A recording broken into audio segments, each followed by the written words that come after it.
ஒரு உடுப்புக்கும் இறக்கம் காட்டினாங்கள், ஒட்டகத்துக்கும் இறக்கம் காட்டினாங்கள், பறவைகளுக்கும் இறக்கம் காட்டினாங்கள், காபீர்களுக்கும் இறக்கம் காட்டினாங்கள், பள்ளிவாசல்ல சிறுநீர் கழிச்சவனுக்கும் இறக்கம் காட்டினாங்கள், தந்த வீட்டுல திண்டுட்டு மலம் கழிச்சவனுக்கும் இறக்கம் காட்டினாங்கள்.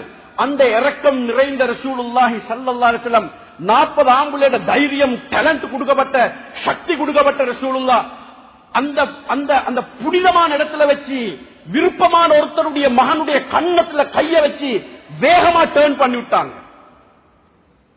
இத நோட் பண்ணி கொண்டிருக்கிறாங்க வாப்பா. ஹஜ்ரத் அப்பாஸ் ரலியல்லாஹு நோட் பண்ணி கொண்டு கேட்டாங்க, யா ரசூலல்லாஹ், என் மகன் பிழை செஞ்சிட்டானா? என் புள்ளையோட கண்ணத்துல கோபத்தோட நீங்க கைய வச்சு திருப்பிட்டீங்களே, என் புள்ள மேல உங்களோட கோபம் வந்துட்டா அவனோட ஃபியூச்சர் கெட்டு போகுமே, சாபக்கேடா போகுமே, என்ன காரணம் என்று கேட்ட நேரம், ஒரு பெண்ணுடைய குரல், ஒரு வாலிபனுடைய பார்வை, ரெண்டும் பொல்லாதது. யார்கிட்ட, எங்க வச்சு, யாருடைய மகன், என்ன காலம் அது? முக்கர்ரமான மலக்குமார்கள் வந்து கொண்டிருக்கிற காலம், வஹ்யுடைய வரிகள் வந்து கொண்டிருக்கிற காலம், வானத்தினுடைய அறிவிறங்கிக் கொண்டிருக்கிற காலம். அன்றைக்கு கண்ணத்துல கைய வச்சு, கண்ணத்துல அறையல்ல, கண்ணத்துல வேகமா கைய வச்சு வேகமா டேர்ன் பண்ணி விட்டாங்க. சொன்னாங்க, ஒரு பெண்ணுடைய குரலும் ஒரு ஆணுடைய பார்வையும் அவுரத்துண்டாங்க. எப்பயாவது நான் நினைச்சிப்பேனா? எப்பயாவது எங்க முஸ்லிம் சமூகம் நினைச்சிக்குமா?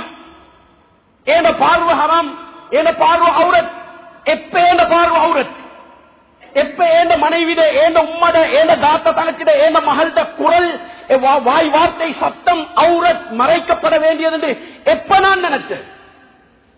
98% பேரு நினைச்சிடல, திரும்பி பார்க்கல. சோசியல், நான் சோசியலா பழகிறேன், நாங்க அப்படித்தான் பழகிக்கிறோம். எங்கள்கிட்ட வஞ்சகம் இல்ல, நாங்க அப்படித்தான் சின்ன காலத்துல இருந்து எங்களோட ஒரு வீட்டுக்குள்ள வளர்ந்த, நாங்க ஒரு வீட்டுக்குள்ள வளர்ந்தா இல்ல, 9 வீட்டுக்குள்ள வளர்ந்தா இல்ல, மார்க்கம் போடுது, கட்டுது வேலி, உங்களுக்கு வரம்பு மீறவானம். ரசூலுல்லாஹ்வோடு விக்கிற ஒருத்தர் பிழை செய்வாரா? என்ன தேவைன்னு கேட்கிறேன். எவ்வளவு பெரிய பக்குவமான குடும்பங்கள். ரசூலுல்லாஹ் சொன்னாங்க, உங்களோட பார்வையும் அந்த பெண்ணுடைய குரலும் அவுரத்துந்தாங்க. அதனாலதான் குர்ஆன் சூரத்து நூர்ல நடத்துது பாடம் பாருங்க. சூரத்து நூர்ல அதுல சொல்லுது, பெண்களுடைய விஷயங்களை சொல்லிட்டு வந்து, உங்களோட காலடி ஓசையும், நீங்க நடக்கிற நேரம் வெளிவரக்கூடிய சத்தம், காலடி வைக்கிற நேரம் வெளிவரும் சத்தமும், நீங்க பேசுற நேரம் வாயால வெளியாகக்கூடிய வாய் வார்த்தை ஓசைகளும் அவுரத் மறைக்கப்படணும் என்று குர்ஆன் சொல்லுது. ஹஜ்ரத் மைமூனா ரலியல்லாஹு அன்ஹா ரசூலுல்லாஹ்வுடைய வஃபாத்துக்கு பின்னால ஒரு பெரிய ஜமாத் ஒன்று வருகிறது, ஹஜ்ஜிக்கு போறதுக்காக வேண்டி. ரசூலுல்லாஹ் 9 மனைவிமார்களை விட்டுட்டு மௌத்தா போனாங்க. 9 பேருக்கும் 9 வீடு கட்டி கொடுத்துட்டு மௌத்தாகிக்கிறாங்க.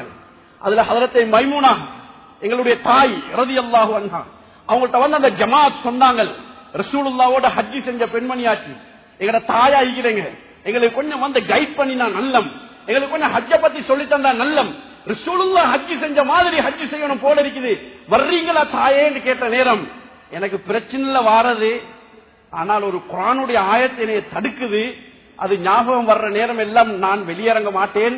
எந்த அளவுக்கு உண்டால் ரசூலுல்லாஹ் வஃபாத்தாகினத்தில் இருந்து நான் இன்றைக்கு வரைக்கும் வீட்டை விட்டு வெளியே வரலன்னு சொன்னாங்க.